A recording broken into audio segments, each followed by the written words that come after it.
إن الحمد لله نحمده ونستعينه ونستغفره ونؤمن به ونتوكل عليه أشهد أن لا إله إلا الله وأشهد أن سيدنا محمدا عبده ورسوله اللهم صل على سيدنا محمد الفاتح لما أغلق والخاتم لما سبق ناصر الحق بالحق الهادي إلى صراطك المستقيم وعلى آله وصحبه حق قدره ومقداره العظيم أما بعد. Alhamdulillah jamaah yang dimuliakan Allah Subhanahu wa taala. Allah Subhanahu wa taala telah memberikan kita afiah. Apa itu afiah? Kita diperintahkan oleh Rasulullah sallallahu alaihi wasallam untuk selalu berdoa minta afiah. Afiah ini adalah keselamatan agama kita dan keselamatan dunia kita. Ada orang diselamatkan oleh Allah urusan agamanya, tapi tidak ditolong oleh Allah dalam urusan dunianya. Ada orang yang ditolong oleh Allah urusan dunianya, tapi hancur agamanya. Ini bukan afiah namanya. Maka kita bersyukur kepada Allah. Allah telah berikan kita afiah. Afiah itu keselamatan dunia, keselamatan akhirat. Hadirin yang dimuliakan Allah Subhanahu wa taala, sebenarnya hidup di dunia ini tidak serumit yang kita kira. Tidak serumit yang apa yang kita sedang hadapi. Yang membuat hidup itu rumit sebenarnya anggapan kita rumit. Yang membuat hidup kita ini susah karena kita telah suudzon kepada Allah Subhanahu wa taala. Orang itu bila sudah bersangka buruk kepada Allah, maka dia tidak akan bisa bersangka baik dengan siapapun. Bila seseorang itu sudah bersangka buruk dengan Allah, maka pasti dia akan bersangka buruk jangankan dengan orang lain, bahkan dengan dirinya sendiri. Maka hadirin Allah Subhanahu wa taala, mari kita bersangka baik kepada Allah Subhanahu wa taala. Detik ini Allah masih berikan kita iman, detik ini Allah masih berikan kita Islam. Berarti Allah Subhanahu wa taala berkehendak baik untuk kita. Itu harus kita bersangka baik kepada Allah. Hadirin Allah Subhanahu wa taala, nikmat yang Allah berikan kepada kita ini begitu banyak. Akan tetapi karena memang hati kita ini yang kotor, akhirnya kita sulit bersyukur kepada Allah.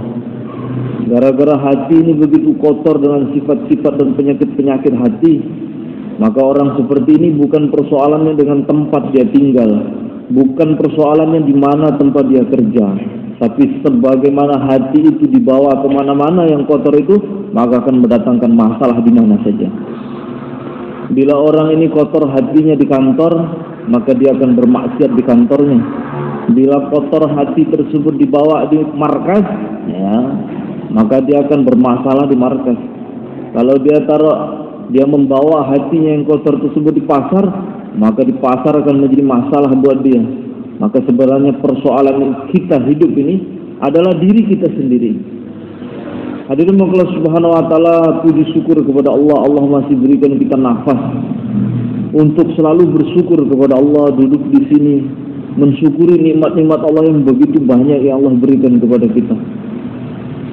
Hadirin Allah Subhanahu wa taala, dulu itu diceritakan dalam kitab Tafrijul Qulub wa Tafrihul Qulub oleh Habib Umar As-Segaf itu. Beliau cerita, dulu itu ada seorang raja, itu seminggu itu perutnya kembung. 1 minggu perutnya kembung, tidak bisa mengeluarkan angin, hingga badannya itu membiru, hingga ketika hari terakhir seminggu sudah tidak bisa mengeluarkan angin. Akhirnya tabib-tabib istana itu mengambil kesimpulan, ini kalau tidak segera ditangani oleh ahlinya, ini sepertinya raja kita ini tidak lama lagi akan wafat ini.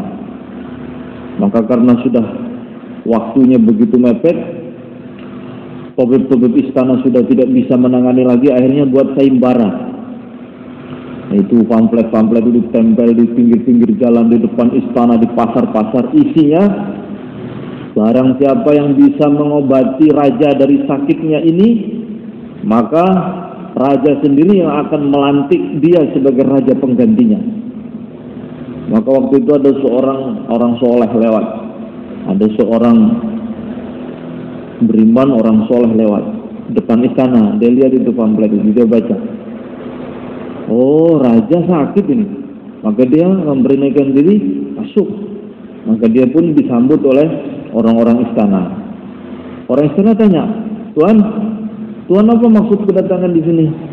Saya baca itu pamflet di depan, katanya raja sedang sakit, dan di situ ada tawaran kalau saya bisa menyembuhkan, saya jadi raja. Itu benar itu? Oh betul sekali. Maka langsung dia dipersilakan untuk masuk ke ruang khusus tempat raja dirawat. Maka dia menyaksikan keadaan raja yang sudah begitu mengenaskan. Badannya itu membiru, matanya itu merah, nafasnya 1-2. Maka dengan izin Allah, ini orang soleh ini meletakkan tangannya di atas perut raja tersebut, kemudian dia mengatakan Bismillahirrahmanirrahim. Tiba-tiba itu angin yang di perut raja yang sudah seminggu tidak keluar itu tiba-tiba keluar. Wajah raja yang tadinya membiru tiba-tiba berubah. Lambat laun itu sudah ada air wajahnya lagi. Kemudian orang-orang di sekitarnya itu, menteri-menteri tutup hidung semua, karena begitu busuknya baunya yang seminggu tidak keluar. Kemudian setelah itu raja itu minta untuk didudukkan. Kemudian tangan orang soleh ini dipegang, Tuan, sekarang waktunya saya akan menghantar Tuan untuk duduk di istana, di singgasana saya. Tuan akan saya lantik jadi raja pengganti saya, sesuai dengan janji saya. Maka ulama tadi mengatakan, Tuan maaf, saya tidak bisa menerima kerajaan yang menurutmu besar seperti ini, yang harganya itu hanya seharga kentutmu yang keluar tadi. Jadi sangat naif begitu saya terima hal yang begitu remeh ini. Harga kerajaanmu yang megah ini hanya seharga kentutmu tadi, saya tidak mau. Lah kalau begitu bagaimana? Sebagai balasannya, kalau kamu ingin berbalas budi atas kebaikan saya minta engkau mendengar satu nasihat saya. Setelah itu saya akan pergi. Baik Tuan, apa nasihat Tuan? Pegang baik-baik nasihat saya ini. Rasulullah SAW pernah bersabda, Man asbaha mu'minan aminan fi sirbihi, Man asbaha aminan fi sirbihi, mu'afan fi jasadihi, falahu qutu yaumihi wa laylihi, faka'annaha huyyizat lahu dunya.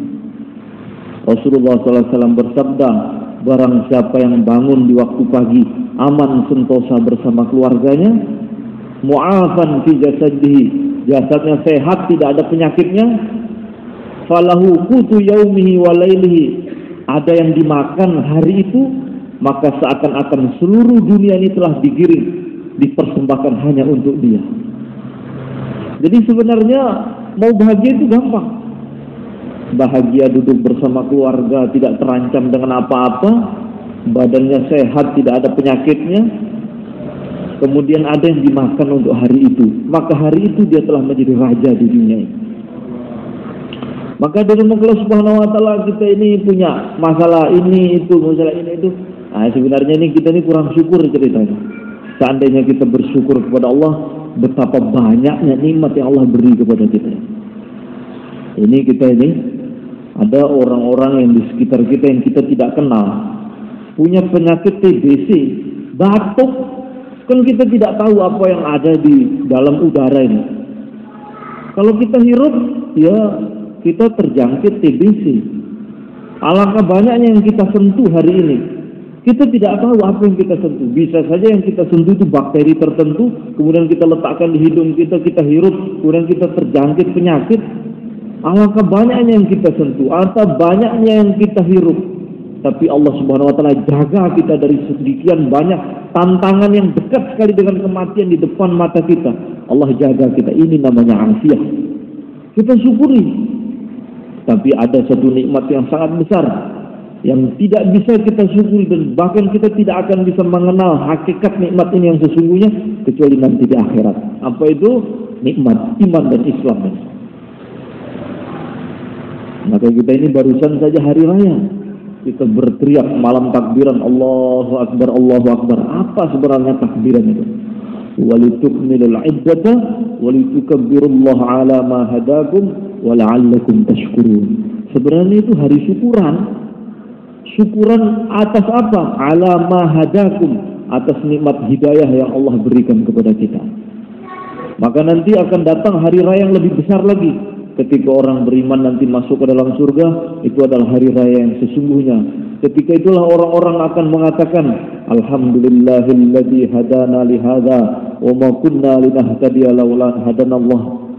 Segala puji bagi Allah yang telah memberikan kita nikmat hidayah. Kalau bukan karena nikmat hidayah Allah berikan kepada kita, kita tidak mungkin masuk ke dalam surga ini. Disitulah nanti orang-orang beriman akan mengadakan hari raya yang sesungguhnya. Ketika itu orang beriman baru sadar, oh ternyata nikmat yang terbesar itulah nikmat hidayah. Ini penting. Maka hadirin, maka Allah Subhanahu wa taala ketika itulah orang beriman akan diseru oleh Allah Subhanahu wa taala. Hai orang-orang yang banyak laparnya karena aku, inilah waktunya kalian makan dengan sepuas-puasnya. Hai orang-orang yang sudah banyak hausnya karena aku, sekarang inilah waktunya kalian menikmati minuman apa saja di dalam surga ini. Hai orang-orang yang sudah banyak susahnya karena aku, sekarang inilah waktunya kalian bergembira yang tidak akan ada habis-habisnya. Hai orang-orang yang sudah banyak hinanya karena aku, ini waktunya kalian menerima kebahagiaan yang tidak akan ada kehinaan setelahnya. Ketika itulah orang beriman sadar, oh inilah nikmat Allah yang sesungguhnya. Maka di rumah Allah Subhanahu wa taala kalau kita lihat, semua kita diuji oleh Allah Subhanahu wa taala hidup ini. Ada orang diuji dalam ekonominya, ada orang diuji oleh Allah dalam rumah tangganya, ada orang diuji oleh Allah dalam pekerjaannya, ada orang diuji, tapi tidak ada ujian yang lebih berat bila orang itu diuji agamanya. Orang itu kalau sudah diuji agamanya berbahaya sekali. Artinya dia ini punya penyakit yang membuat dia itu jauh dengan Allah Subhanahu wa taala. Hadirin maka Allah Subhanahu wa taala, duduk kita ini kita merenung kembali bahwasanya tantangan hidup di dunia ini begitu besar. Kita ini harus tahu diri.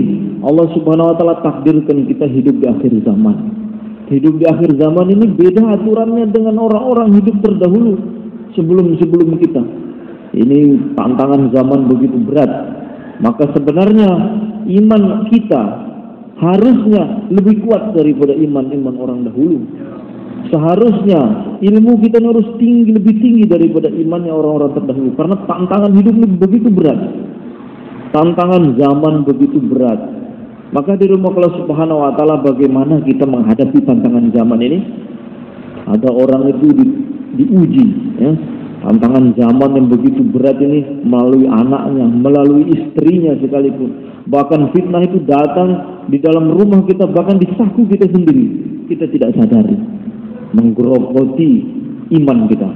Maka di rumah Allah Subhanahu wa taala dalam satu hadis Rasulullah SAW bersabda, barang siapa istiqomah membaca surat Al-Kahfi pada malam Jumat atau hari Jumat, istiqomah, maka Allah Subhanahu wa taala akan jaga dia dari fitnah. Seandainya Dajjal muncul, maka Allah Subhanahu wa taala akan selamatkan dia dari fitnah Dajjal. Mafhum mukhalafahnya, kalau Dajjal saja yang fitnah terbesar yang akan datang kelak di akhir zaman, Allah Subhanahu wa taala akan jaga orang-orang yang membaca surat Al-Kahfi. Berarti fitnah-fitnah kecil seperti fitnah teknologi, fitnah harta, dunia, tahta itu kecil.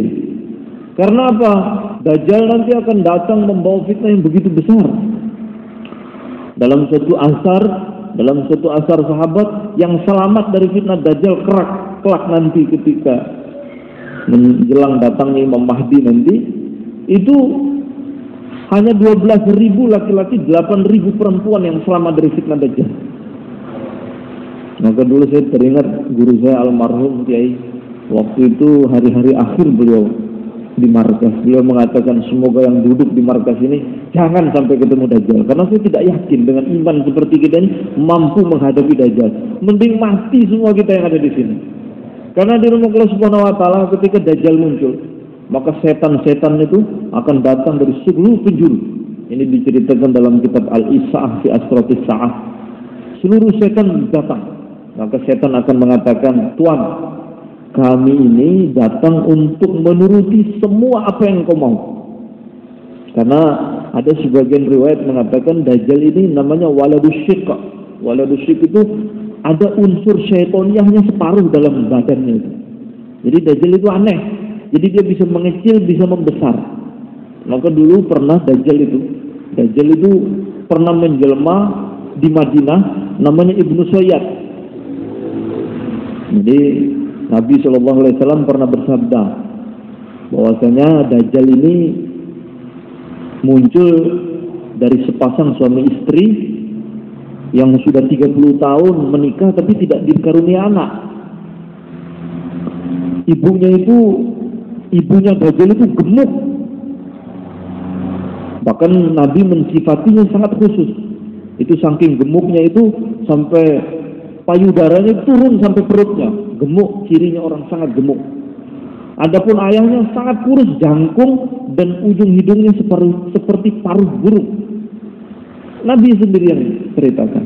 Dia akan lahir, dia begitu menyusahkan orang tuanya, dan dia bisa membaca pikiran orang. Artinya matanya tertutup, akan tetapi hatinya terjaga. Maka waktu itu ketika Nabi SAW bersabda, maka terjadi obrolan antara Sayyidina Mu'az bin Jabal dengan seorang sahabat. Ini di Madinah ini ada itu orang sudah Yahudi 30 tahun menikah baru dikaruniai anak, dan katanya anaknya itu aneh. Ayo kita ke sana. Maka Sayyidina Mu'az bin Jabal berangkat. Ternyata dia melihat persis seperti yang Rasulullah SAW ceritakan. Itu ibunya itu gemuk, yang laki-laki itu jangkung, tinggi, kurus. Kemudian dia tanya, apakah kalian berdua punya anak? Kami sudah 30 tahun berumah tangga, nggak punya anak. Baru punya anak, dan punya anak sekali lahir bermasalah seperti ini, menyusahkan. Mana anakmu? Itu ternyata sedang tidur. Maka dilihat, oh ini dia yang sedang tidur. Tiba-tiba dari bangun tidur, mengapa kalian ingin mencari tahu keadaan saya? Nah, ini jadi namanya Ibnu Sayyad, Dajjal. Jadi pernah ada di Madinah. Jadi Dajjal ini ketemu dengan Sayyidina Ibnu Umar di jalan. Oleh Sayyidina Umar dipukul pakai tongkatnya, membesar hingga memenuhi jalan Madinah. Jadi Dajjal itu bisa besar, bisa kecil. Dalam satu riwayat antara telinga himar. Nah, nanti Dajjal itu akan menunggang himar. Himarnya Dajjal itu antara telinga satu ke telinga yang sebelah itu 1 hari perjalanan. Besar sekali. Dan bisa mengecil, bisa membesar. Jadi ada unsur syaitoniahnya, ada unsur setannya. Dibilang manusia, Bani Israel, dibilang unsur setannya juga ada. Maka setan-setan itu tunduk. Maka ketika itu Dajjal mengatakan bekerja sama dengan setan. Orang-orang tua, orang-orang datang ke satu tempat.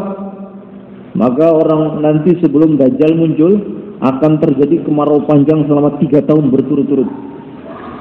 Hingga tahun terakhir sebelum Dajjal muncul, bumi ini tidak akan mengeluarkan tumbuhan, tidak mengeluarkan air sedikit pun. Langit juga tidak akan meneteskan air satu tetes pun. Hingga seluruh binatang menjadi kering, mati semua. Ketika itu Dajjal muncul membawa makanan. Dalam suatu riwayat membawa bubur sarif, membawa sup yang dagingnya telah terpotong kecil-kecil dan hangat, membawa gunung roti. Hingga yang bisa makan hanya orang-orang yang beriman dengan Dajjal. Apa imannya? Bagaimana makannya orang-orang beriman? Dalam riwayat, makannya orang beriman waktu itu adalah subhanallah, alhamdulillah, wala ilaha illallah, wallahu akbar. Intinya, bila tingkatan zikir kita belum bisa mengenyangkan perut kita, hati-hati kita menghadapi fitnah. Berat. Karena ciri-cirinya orang yang melawan fitnah, ketika itu ya siap lapar. Dan tingkatan amalannya harus bisa mengenyangkan perutnya. Maka dari Allah Subhanahu wa taala kemudian nanti Dajjal akan datang mempengaruhi orang secara individual. Dia akan mengatakan, aku ini adalah Tuhan. Maka dia membangkitkan kedua orang tuanya. Padahal itu jelmaan setan. Maka yang pertama kali berbicara adalah ayahnya. Hai anakku, saya ketika di dunia banting tulang membiayaimu. Tidak mungkin aku mencelakakanmu, dan saya ini sudah sampai akhirat dan saya menyaksikan ini adalah Tuhan kita. Kemudian ibunya berbicara, tidak mungkin ada ibu yang mencelakai anaknya. Bukan kamu tahu bahwasanya kamu itu anak kesayangan saya? Saya sudah sampai akhirat, saya tidak mungkin mencelakakanmu. Saya bersaksi, ini adalah Tuhan kita. Ini dia, Dajjal, ini Tuhan kita ini. Akhirnya orang-orang yang lemah imannya akhirnya percaya. Kemudian ada satu orang, dia masih teguh, saya tidak percaya. Kemudian dia pulang ke rumah. Sampai di rumah dia mendapati sepupunya, bibinya, ibunya, ayahnya, semua ada kumpul di situ semua. Kemudian mereka semua mengatakan, apa yang kamu dapati di luar sana? Ini ada makhluk ngaku-ngaku Tuhan, matanya cacat kok ngaku Tuhan. Kemudian seluruh sanak familinya akan mengatakan hal yang sama, padahal itu semua bukan sanak familinya, tapi jelmaan setan semua yang bekerja sama dengan Dajjal. Kalau kami semua sepakat itu Tuhan, semua akan mempengaruhi dia, hingga akhirnya dia goyah, akhirnya ikut Dajjal. Jadi para ulama mengatakan ada beberapa orang, ada beberapa kriteria orang yang bila Dajjal muncul akan ikut dengan Dajjal nanti. Siapa mereka? Pertama, Yahudi, orang-orang Yahudi. Kenapa orang Yahudi kebanyakan ikut Dajjal? Karena dalam kitab Talmudnya orang Yahudi, ini memang ditunggu akan datang Mesias. Mesias itu Al-Masih yang akan mengembalikan kerajaan Israel, yang selain Bani Israel akan menjadi budak-budak nanti. Itu memang ditunggu oleh orang Yahudi. Yang kedua, orang-orang yang di hatinya ada keyakinan mujassimah, meyakini Tuhan itu berjisim. Walaupun serbanan, tapi kok ada hatinya itu Allah itu di arsy begitu, berjisim, punya tempat. Ini cikal bakal pengikut Dajjal, karena Dajjal itu berjisim. Yang ketiga, orang-orang yang tidak bisa mengendalikan nafsunya, artinya orang yang sangat mengikuti perkembangan teknologi, ini cikal bakal akan ikut Dajjal. Karena Dajjal itu mensensus siapa orang-orang yang mengikuti dia, tidak perlu ketuk rumah. Permisi, kalau saya muncul ikut saya apa enggak? Tidak perlu. Buat teknologi yang canggih, keajaiban-keajaiban. Karena bapak teknologi itu Dajjal, dia akan membawa keajaiban-keajaiban yang besar. Dia cukup menghentakkan kakinya di suatu tempat, ya ardu, ukhruji kunuzaki, keluarkan pembendaharanmu, maka emas perak itu akan mengerumi Dajjal seperti ratunya lebah dikerumuni oleh lebah-lebah di sarangnya. Seperti itu di dalam hadis Muslim digambarkan. Jadi orang-orang yang materialis atau orang yang mengagumi keajaiban aplikasi, itu kan didikan Dajjal untuk kita mengikuti Dajjal itu sebenarnya. Maka hati-hati, kita jangan terpesona, jangan mengikuti arus teknologi, karena itu sebenarnya didikan Dajjal, sensus Dajjal. Yang terakhir, orang cikal bakal orang yang akan ikut Dajjal ini anak zina. Karena itu nas hadis, setiap anak zina akan ikut Dajjal, walaupun dia beringat, akan ikut Dajjal, cikal bakal. Yang terakhir, kebanyakan orang yang ikut Dajjal adalah para wanita. Karena dalam satu asar yang selamat dari fitnah Dajjal adalah cuma ada 8.000 yang selamat. Artinya tantangan zaman yang kita hadapi sekarang ini berat. Jadi Dajjal itu keluar itu bukan terus muncul. Ibarat Dajjal itu keluar, itu diibaratkan seperti orang yang sudah menebarkan benih, kemudian nanti ketika muncul tinggal panennya saja. Nah, Dajjal ini keluar sekarang, sebelum keluar sudah menebarkan benih fitnah, benih perpecahan, benih dendam di dalam hati. Semua diuji oleh Allah Subhanahu wa taala. Orang agamawan diuji, orang politikus diuji, semua lapisan diuji oleh Allah Subhanahu wa taala. Maka hadirin kelas semua, ini sebenarnya kita ini sedang difilter, sedang disaring. Siapa di antara hamba-hambanya yang kuat, itulah yang menjadi pilihan Allah Subhanahu wa taala nanti. Hadirin kelas Subhanahu wa taala, tidak ada ujian yang besar. Di antara ujian yang besar itu bila kita diuji di dalam tubuh kita sendiri, di dalam rumah tangga sendiri, untuk menghadapi fitnah tantangan akhir zaman yang pertama kali langkah untuk kita selamatkan keluarga kita. Habib Zain bin Smith beliau mengatakan, bila kamu ingin melihat orang soleh hidup di akhir zaman, lihatlah sejauh mana dia menjaga anak perempuannya. Anak perempuan kita, anak-anak kita, mari kita jaga dari fitnah-fitnah. Jangan sampai dengan mudahnya kita memberikan dia sarana-sarana yang akan menjerumuskan dia. Maka kita arahkan anak kita, idolanya itu hanyalah idola-idola agama, tokoh-tokoh agama. Kalau kita sampai lepas pantauan kita terhadap anak kita, kita tidak iringi dia dengan doa dan air mata kita, maka hancur sudah. Maka ini akan menjadi pertanggungjawaban kita nanti di hadapan Allah Subhanahu wa taala. Hadirin Allah Subhanahu wa taala, ini akhir zaman. Terkadang mendidik anak itu tidak selamanya kita itu dengan pukulan dan nasihat. Kalau mau lihat ada orang yang memukul ruhnya sendiri, lihatlah orang yang sedang mendidik anaknya dengan pukulannya. Sebenarnya pukulannya itu untuk dirinya sendiri. Dia telah memecut ruhnya sendiri. Itu sebenarnya ungkapan, saya tidak mau anak saya seperti saya. Sebenarnya begitu ungkapan pukulan itu. Akan tetapi ada pukulan yang lebih tepat untuk anak kita, yaitu namanya doa dan air mata. Kita tangisi anak-anak kita. Karena ini akhir zaman, banyak sekali hadirin Allah Subhanahu wa taala orang-orang yang ahli agama tapi diuji oleh Allah Subhanahu wa taala, anak itu nyeleweng, terkena fitnah. Fitnah tantangan akhir zaman ini berat sekali.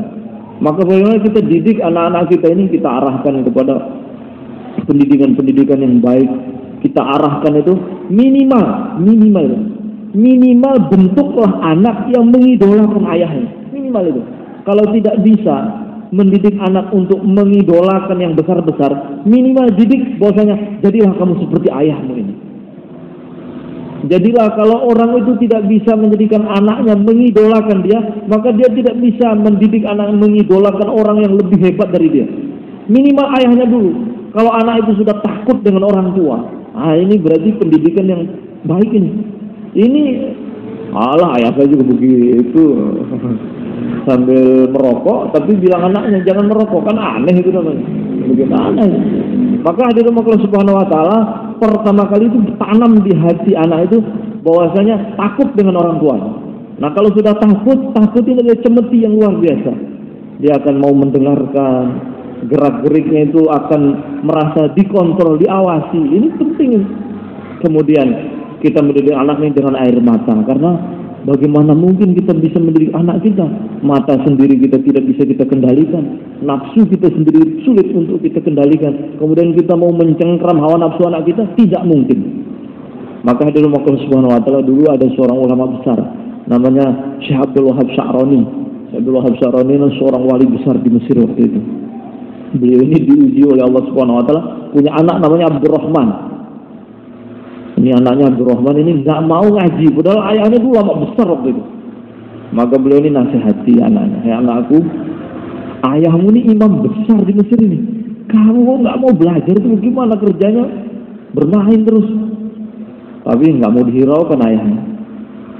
Selalu diawasi, selalu dikontrol. Kemudian Imam Sya'rani itu istikharah kepada. Sebenarnya inti mengawasi anak itu bagaimana? Cara mendidik anak itu seperti itu, istikharah. Akhirnya diilhami oleh Allah Subhanahu wa taala.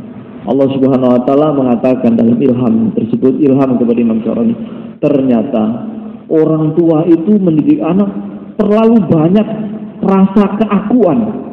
Kalau bukan aku yang membiayai, maka habis anak saya. Kalau saya tidak mengontrol anak saya, kalau tidak diawasi, kalau tidak saya terlalu banyak kata-kata saya, akhirnya diuji oleh Allah Subhanahu wa taala, dilelahkan karena sayanya tersebut. Terus bagaimana caranya? Ya Allah, saya tidak bisa mengatur hati saya tidak bisa mengatur mata saya, maka sekarang urusan anak istri saya serahkan kepadamu ya Allah. Terserah engkau ya Allah. Bila orang itu telah menitipkan anak istrinya kepada Allah, pasrah kepada Allah, maka Allah Subhanahu wa taala sepenuhnya akan menjaganya. Bagaimana mungkin kita bisa mengontrol anak istri kita? Kita titipkan kepada Allah Subhanahu wa taala. Dulu pada zaman Sayyidina Umar bin Khattab radhiyallahu anhu, ada dua orang sowan kepada Sayyidina Umar, yang satu ayah, yang satu anak. Satu ayah, satu anak. Saking mirip dengan ayahnya, Sayyidina Umar mengatakan, demi Allah, saya belum pernah melihat seorang anak yang mirip dengan ayahnya, walaupun seekor gagak dengan ayahnya. Mirip sekali, nggak bisa dibedakan. Mirip. Maka Sayyidina Umar mengatakan, kalian berdua ini bapak dengan anak kok bisa mirip begini? Maka ayahnya mengatakan, Tuan, ya Amirul Mukminin, anak saya ini lahir dalam kuburan. Anak saya ini lahir dalam kuburan. Kenapa bisa begitu? Suatu hari ada seruan jihad. Maka saya bilang kepada istri saya, ini ada seruan jihad, saya mau khurud fi sabilillah. Ini bayi dalam kandungan kamu ini, tolong kamu jaga. Baik, berangkat. Ketika di depan pintu dia angkat tangan. Ya Allah, kandungan yang ada di perut istri saya adalah anak pertama saya, ya Allah. Saya begitu mencintainya. Saya titipkan dia kepadamu, ya Allah. Saya serahkan bayi yang ada di dalam kandungan istri saya kepadamu. Saya titipkan kepadamu. Berangkat jihad, pulang dari khurud fisabilillah. Ternyata dia lihat rumahnya sudah kosong. Maka dia tanya tetangganya, kemana anak istri saya? Maka dengan berat hati tetangganya mengatakan, istrimu sudah meninggal. Dalam keadaan belum melahirkan, ya otomatis anaknya juga ikut dikuburkan bersama janin dalam kubur. Maka dia menangis sejadi-jadinya ketika itu. Tapi anehnya, ada orang yang bercerita, kalau lewat kuburan istrinya itu ada suara aneh dalam kuburan itu. Maka dia langsung segera mengambil alat gali itu, dia gali kuburan istrinya. Ketika dia buka lahatnya itu, dia menyaksikan ternyata seluruh jasad istrinya sudah rusak, kecuali payudaranya saja, dan anaknya menyusu di situ dengan sehat. Kemudian lakal dia menangis, merangkul anaknya tersebut. Dia cium anaknya, tiba-tiba ada suara, ada hatif. Hatif itu suara, tapi tidak diketahui sumbernya. Suara itu mengatakan, hai hambaku, engkau telah menitipkan anakmu kepadaku, sekarang aku kembalikan. Seandainya engkau menitipkan istrimu kepadaku, aku akan kembalikan dalam keadaan sehat seperti anakmu. Kita ini terlalu merasa bisa mengontrol. Kalau bukan tiang gembok rumah saya besar, oh bahaya. Terlalu banyak materi, kita bersandar kepada materi. Terlalu kita mengandalkan angka-angka, terlalu kita mengandalkan uang, kita terlalu mengandalkan dunia, hingga kita diuji oleh Allah. Dan dunia ini termasuk diri kita sendiri. Kita terlalu mengandalkan, kalau tidak saya, terlalu banyak kata-kata saya. Sekarang waktunya kita pasrah kepada Allah. Kita tidak bisa mengatur diri kita, kita tidak bisa mengendalikan hawa nafsu kita. Bagaimana mungkin kita bisa mengendalikan keluarga kita, apalagi mengendalikan umat? Maka hadirin kelas semata, mari kita pasrah kepada Allah. Waktunya kita pasrah. Kita ini diuji oleh Allah. Terkadang seperti orang yang sedang diikat tangannya. Orang tuh kalau tangannya terikat, semakin kuat dia meronta, maka ikatannya itu semakin kuat, sulit dibuka. Maka bagaimana caranya? Kalau diikat ya diam saja sudah, diam saja. Nanti kalau ada orang lewat ya dibuka-buka sendiri. Nanti kalau terlalu banyak meronta, maka terlalu kencang talinya. Kalau ada yang lewat nggak bisa dibuka, wah ini sulit sekali dibukanya.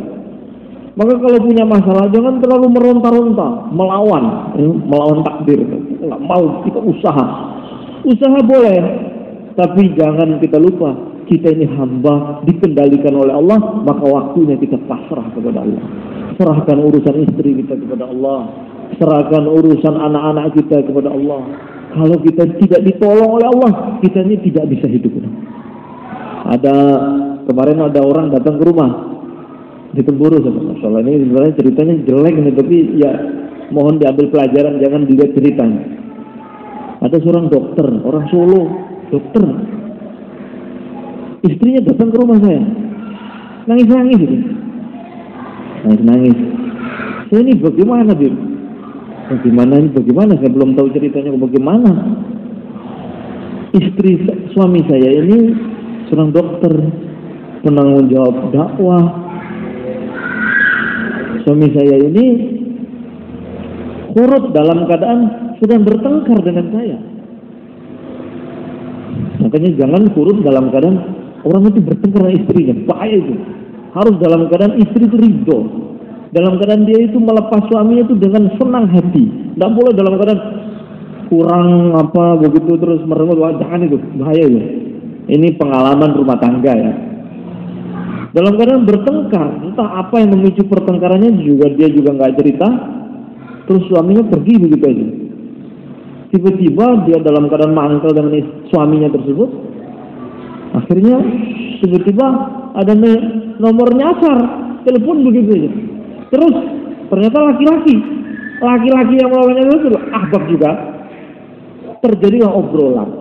Ketika terjadi obrolan, ternyata perasaan dia dengan suaminya itu dipahami, kemudian diberikan solusi. Menurut saya begini, tiba-tiba dia merasakan suatu kecocokan. Tiba-tiba nelpon terus, tiba-tiba janjian, hanya dalam waktu singkat, hanya 2 hari saja. Janjian di hotel berzina. Setelah berzina, menangis dua-duanya. Kenapa kita sampai sejauh ini? Maka dia datang ke rumah. Yang laki-laki sudah punya istri juga, menyesal, menangis sejadi-jadinya. Si yang istri juga menangis. Kemudian sampai di depan saya, bagaimana saya? Menurut saya ini sudah kotor, tidak layak dengan suami saya yang sedang berjuang juga tidak. Saya cerai apa tidak? Saya akui ini depan suami saya. Itu urusan kamu dengan Allah, saya tidak mau tahu. Tapi ada satu hal yang saya mau kasih tahu. Orang itu sedetik saja bila tidak ditolong oleh Allah, maka terjadilah yang terjadi. Sedetik kita dibutuh pertolongan Allah Subhanahu wa taala. Itulah makna iyyaka na'budu wa iyyaka nasta'in. Setiap salat kita memohon kepada Allah, ya Allah, hanya kepadamu aku menyembah, hanya kepadamu aku minta pertolongan. Kita ini bila tidak ditolong oleh Allah per detik saja, maka terjadilah yang terjadi yang tidak bisa diterima oleh akal kita sekalipun. Tidak bisa kita terima. Kenapa saya seperti ini? Maka kita harus ditolong oleh Allah Subhanahu wa taala, minta pertolongan Allah Subhanahu wa taala. Maka hadirin Allah Subhanahu wa taala, ada seorang raja berburu dengan pasukannya. Satu pasukan berburu. Tiba-tiba dalam berburu tersebut raja ini tersesat dengan anjing buruannya. Dia kehilangan jejak pasukan yang bersama dia. Akhirnya tiba-tiba dia tengah mencari pasukan yang terpisah dengan dia, cari kemana-mana. Tiba-tiba dia duduk di bawah pohon. Tiba-tiba ada angin yang menerpa dia. Tiba-tiba dia syahwat dengan anjingnya itu sendiri. Akhirnya dia berzina dengan anjingnya. Ketika selesai dia berzina dengan anjingnya, kemudian dia menangis. Saya ini raja, punya permaisuri yang cantik, punya budak-budak yang cantik di sana ribuan. Mengapa saya bisa syahwat dengan anjing ini? Maka ketika itu dia berjalan di hutan tersebut, ketemu dengan pasukannya, dia perintahkan segera pulang ke istana.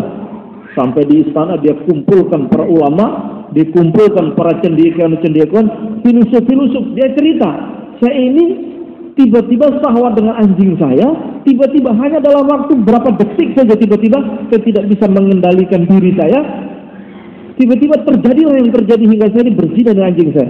Padahal secara akal saya punya permaisuri yang cantik, saya punya budak-budak yang istimewa yang cantik. Ada apa ini? Kenapa ini bisa terjadi dalam diri seorang raja seperti saya? Maka berkumpullah para ulama, filosof, para cendekiawan, pemikir-pemikir waktu itu. Akhirnya jadilah jawabannya 10 jilid kitab. Hasil dari rembukan itu lahirlah 10 jilid kitab. Maka raja mengatakan terlalu tebal ini untuk dipelajari, supaya orang-orang itu bisa mengetahui mengapa terjadi hal yang kita tidak duga dalam hidup, di luar akal kita, kenapa bisa terjadi hal tersebut. Saya ini terlalu tebal ini 10 jilid ini. Saya minta untuk diringkas. Diringkas akhirnya jadi 5 jilid. Terlalu tebal 5 jilid. Saya minta lebih ringkas lagi supaya orang bisa mempelajarinya. Akhirnya jadi 5 jilid itu jadi 1 jilid. Ini juga terlalu tebal untuk dibaca. Saya ingin hanya beberapa halaman gitu. Akhirnya hanya jadi beberapa halaman inti dari persoalan raja. Kemudian raja mengatakan ini terlalu tebal, ini terlalu panjang. Saya minta hanya berupa 1 kalimat saja. Akhirnya dari rembukan seluruh ulama-ulama itu hanya jadi 1 kalimat. Apa kalimatnya? Kalimatnya, bila orang tidak ditolong oleh Allah, maka terjadilah apa yang terjadi. Itu intinya. Orang itu bila tidak ditolong oleh Allah, maka terjadilah yang terjadi. Tidak di luar pikiran kita, tidak kita duga. Mengapa saya sampai seperti jauh ini? Karena kita tidak ditolong oleh Allah. Mengapa anak saya yang sejak dalam perut ibunya saya sudah niatkan dia ini hanya untuk agama, kenapa jadi seperti ini? Karena tidak ditolong oleh Allah dalam urusan anak. Mengapa istri saya begini terus tidak bisa saya rubah? Karena dia tidak ditolong oleh Allah dalam urusan istri. Mengapa suami saya seperti ini? Karena dia tidak ditolong oleh Allah dalam urusan suaminya. Semuanya kita butuh pertolongan Allah. Sedetik saja kita terlepas ditolong oleh Allah, maka terjadilah yang terjadi, yang menyeretkan kita dalam fitnah yang kita tidak pernah duga. Maka hadirin Allah Subhanahu wa taala, pertemuan kita yang sebentar, yang singkat ini, kita terus minta ampunan Allah Subhanahu wa taala, kita terus minta afiah, kita minta pertolongan kepada Allah Subhanahu wa taala. Karena kalau kita tidak tolong, hancurlah kita. Sedetik saja dunia ini tidak ditolong oleh Allah, hancur alam semesta ini. Maka hadirin Allah Subhanahu wa taala, ini waktunya kita maaf-maafan ya, halal bihalal ini. Di antara syarat kita mendapatkan ampunan Allah, kita ini harus tanam dalam hati kita rasa memaafkan dengan hamba-hamba Allah. Gak enak hidup itu menyimpan benci, itu gak enak, yakin saya. Tidur itu gak enak, kesana terbatas, kesana enak. Jadi orang itu lega, hatinya itu tidak ada ghilla lil ladzina amanu. Rasa benci dengan umat itu harus hilang itu. Orang itu bila ditolong oleh Allah, mudah memaafkan hamba-hamba Allah, nanti Allah Subhanahu wa taala maafkan seluruh kesalahan-kesalahan. Dulu diceritakan dalam satu riwayat, ada orang di akhirat itu dipanggil oleh Allah Subhanahu wa taala. Ketika itu Allah Subhanahu wa taala bertanya, "Apa amalan baik yang pernah engkau lakukan di dunia?" Maka dia mengatakan, "Ya Allah, setahu saya tidak pernah berbuat baik selama hidup saya di dunia. Akan tetapi saya punya satu amalan. Saya mudah memaafkan hamba-hambamu yang pernah menyakiti hati saya." Maka Allah Subhanahu wa taala berfirman, "Aku lebih layak memaafkan daripada engkau, karena engkau suka memaafkan hamba-hambaku yang pernah berbuat salah kepadamu, maka seluruh kesalahanmu juga aku maafkan." Akhirnya dimasukkan ke dalam surga. Maka kita saling maaf-maafkan. Tidak enak hidup itu, menyimpan kebencian itu tidak enak. Itu namanya itu narul lati yaqudun, itu al-afidah, neraka yang Allah titipkan di dalam hati hambanya itu apa? Rasa kebencian bersama saudara muslim. Itu neraka sebentar yang Allah letakkan di dalam hati seorang hamba. Jadi hilangkan itu, hilangkan. Maka enak hidup itu rasa maafkan. Semua Allah Subhanahu wa taala memaafkan dosa-dosa kita. Allahumma shalli ala sayyidina Muhammad wa ala ali sayyidina Muhammad. Kama sallaita wa sallamta ala sayyidina Ibrahim wa ala ali sayyidina Ibrahim fil alamin innaka Hamidum Majid. Allahumma la tada' lana fi maqamina hadza dhanban illa ghafartah wa la hamman illa farajtah wa la dhalan illa hadaitah wa la 'aiban illa sattartah wa la 'asiran illa yassartah wa la hajatan min hawaijid dunya wal akhirah hiya laka ridha wa lana fiha salah illa qadaitaha wa najahtaha bi rahmatika ya arhamar rahimin. Allahumma ati nufusana taqwaha wa zakkiha wa anta khairu man zakkaha anta waliyuha wa maulaha. اللهم حبب إلينا الإيمان وزينه في قلوبنا وكره إلينا الكفر والفسوق والعصيان واجعلنا من الراشدين اللهم اقسم لنا من خشيتك ما تحول به بيننا وبين معاصيك ومن طاعتك ما تبلغنا به جنتك ومن اليقين ما تهون به علينا مصائب الدنيا ومتعنا اللهم بأسماعنا وأبصارنا وقوتنا ما أحييتنا واجعله الوارث منا واجعل ثأرنا على من ظلمنا وانصرنا على من عادانا ولا تجعل مصيبتنا في ديننا ولا تجعل الدنيا أكبر همنا ولا مبلغ علمنا ولا تسلط علينا من لا يرحمنا وصل اللهم على سيدنا محمد النبي الأمي وعلى آله وصحبه وبارك وسلم. الحمد لله رب العالمين. الفاتحة.